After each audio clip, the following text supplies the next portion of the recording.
Good morning. आइए जानते हैं कि हम लोग जम्हाई क्यों लेते हैं और इसके पीछे क्या विज्ञान है।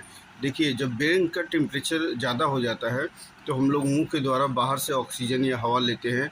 जो हवा हमारे ब्लड में मिक्स होके हमारे ब्रेन में जाती है और ब्रेन को ठंडा करती है, और वहाँ से ब्रेन की गर्मी को जगलर वेन द्वारा बाहर निकाल दिया जाता है।